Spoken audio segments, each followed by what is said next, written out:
इस संसार में अगर जीने की योग्यता सीखनी है तो हमें प्रभु श्री राम जी से सीखनी चाहिए। अगर आप उन्हें मनुष्य मानते हैं और मनुष्य की तरह ही अगर आप उन्हें देखें तो आपके तमाम सवालों के जवाब आपको मिल जाएंगे। एक ऐसा व्यक्ति जिसे रात्रि में राज्य सिंहासन मिलना था, लेकिन वह सुबेरे वनवास के लिए चल दिए। क्या लेकर? अपने पत्नी के साथ और अपने एक भाई के साथ। ये तो उनके भाई का प्रेम था और पत्नी का उनके प्रति और भी ज्यादा प्रेम था। वह तो अकेले ही जा रहे थे। लेकिन अब आप सोच कर देखिए, एक व्यक्ति जिसे रात्रि में राज सिंहासन मिल रहा है, वो सुबेरे चल दिया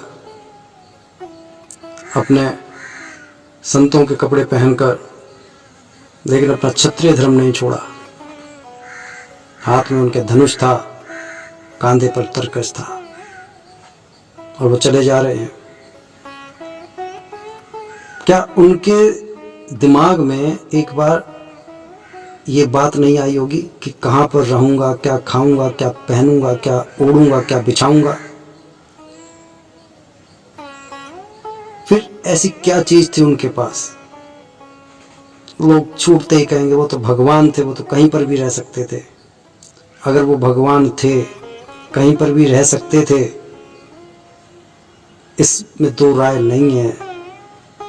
लेकिन वो मनुष्य का जीवन उन्होंने मनुष्य की तरह ही बिताया था। उनके पैरों से भी खून निकला था। जब रावण के साथ युद्ध हुआ तब भी उन्होंने एक मनुष्य की तरह ही युद्ध लड़ा था, ईश्वर की तरह युद्ध नहीं लड़ा था। अगर ईश्वर की तरह युद्ध लड़ते तो युद्ध होता ही नहीं, काम एक बार में खत्म हो गया होता। लेकिन उनके पास जो चीज थी, एक संतोष था। मैं उन चीजों की बात कर रहा हूं जो अगर आज भी मानव अपने जीवन में धारण कर ले तो वह इतना शक्तिशाली हो जाएगा कि कोई भी मुसीबत, कोई भी मतलब है किसी भी संघर्ष से पीछे हटेगा नहीं। लेकिन हो कुछ और रहा है। खैर, अगर हमारे पास संतोष है और हमारे पास योग्यता है और सबसे बड़ा अगर हमारे पास शक्ति है, तो हम किसी भी मुसीबत से लड़ने का सामना कर सकते हैं। क्योंकि शक्ति जिसके पास होगी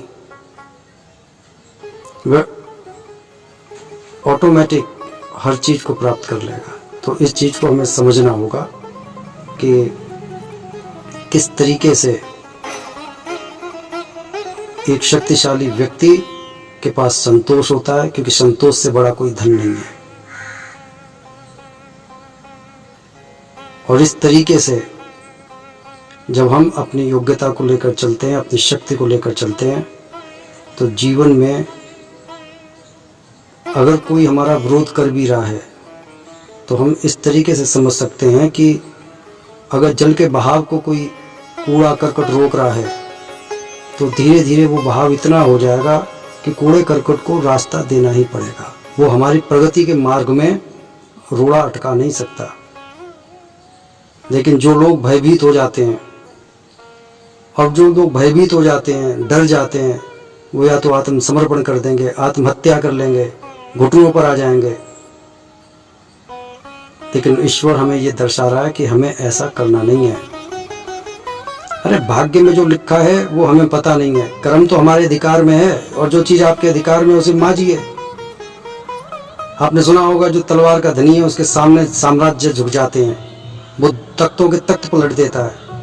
तो अगर आप इस तरीके का अपना व्यवहार प्रभु श्री राम के चरित्र से पा सके तो मैं समझूंगा कि मेरा कहना सफल हो गया, आपका सुनना सफल हो गया। बोलो जय जय सीताराम।